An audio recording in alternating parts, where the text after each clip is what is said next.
Tidur, tidur lagi, tidur melulu. Putus asa mungkin. Atau justru terlalu tentram. Miskin kok tentram? Justru karena miskin, maka ia tentram.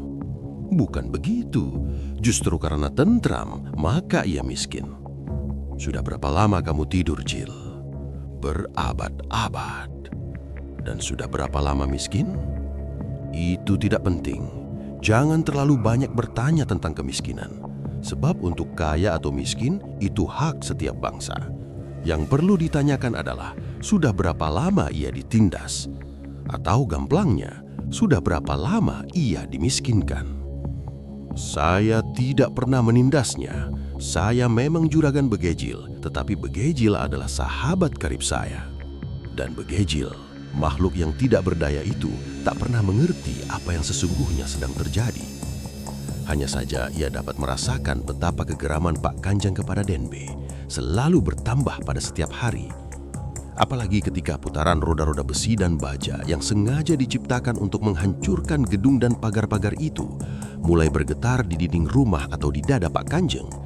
Perasaan Begejil untuk menjadi manusia yang lebih berharga dari nasib yang telah disandangnya kian membara. Ketulusannya untuk menghadapi kematian di jalan yang benar semakin membesar dalam hayalannya. Dan semua itu terjadi karena ia selalu membuka telinganya untuk mendengar kisah-kisah Pak Kanjeng dalam menghadapi kekejaman penjajah.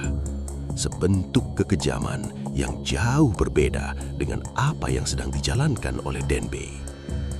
Dan ketika saat yang mencekam itu, ketika angin dingin yang berhembus dari laut menuju daratan sedang bersekutu di tengah malam, kegeraman Pak Kanjeng kepada Denbe semakin gumpal dan menyata di sekeliling Begejil.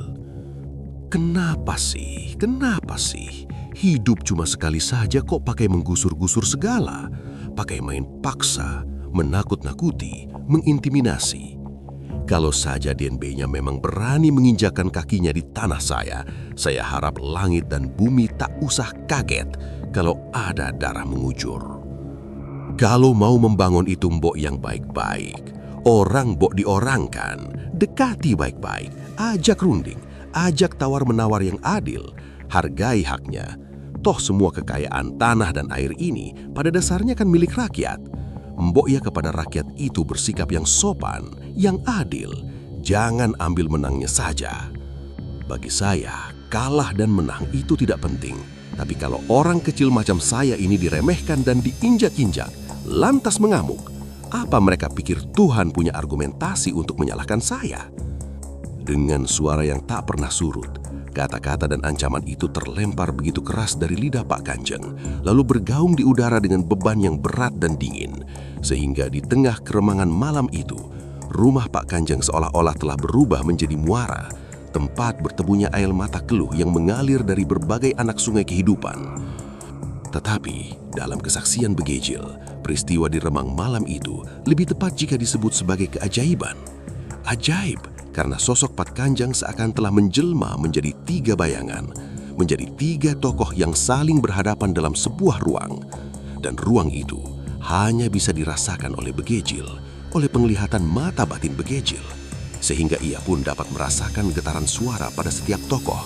Dan setiap tokoh memiliki wataknya sendiri, memiliki kegelisahan dan pilihan yang berbeda. Ketiganya sama-sama berbicara dengan hati nurani yang bercokol di dadanya, dengan pedang yang berada dalam genggaman tangannya, dengan kemarahan dan kearifan yang saling mengisi dan melengkapi. Ketiganya juga sama-sama terkurung dan terombang-ambing dalam jeruji kebudayaan yang diciptakan oleh negara, oleh kekuasaan yang memaksa keberadaan tubuh dan jiwa mereka untuk kalah dan menyerah, atau berpindah menuju kampung baru yang telah diprogram sesuai dengan pertumbuhan ekonomi dan pembangunan.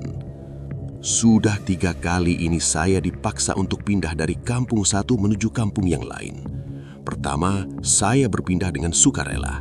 Saya bekerja dan membuka kehidupan baru sampai berhasil.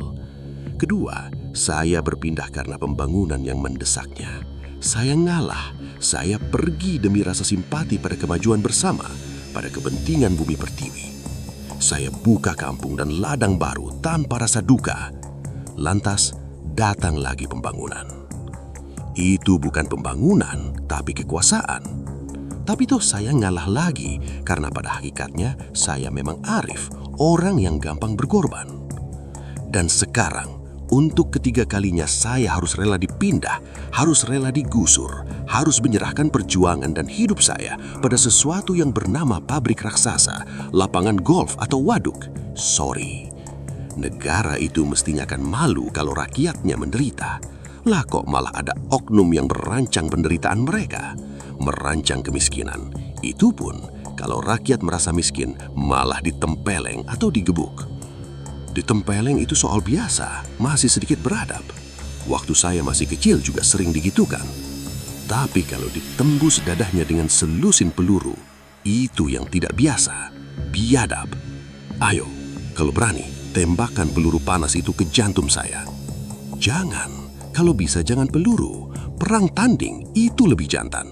Silahkan pilih, pakai pedang, tombak, roti kalung, tangan kosong, tenaga dalam, atau santet. Tidak apa-apa, peluru juga boleh.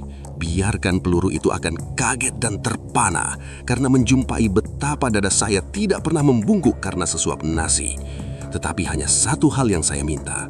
Sebelum badan saya koyak-moyak, tolong bungkamlah mulutmu. Jangan sepatah pun kata-kata munafik itu kau ucapkan dalam pidato dan janji-janji pembangunanmu. Dan seandainya ia datang dengan mengibarkan bendera pembangunan, saya tidak akan terharu, tidak akan menyerah atau mengalah. Bukannya saya ini anti pembangunan, melainkan karena saya tahu bahwa yang berkibar di dalam hati si tukang paksa itu adalah bendera hitam legam.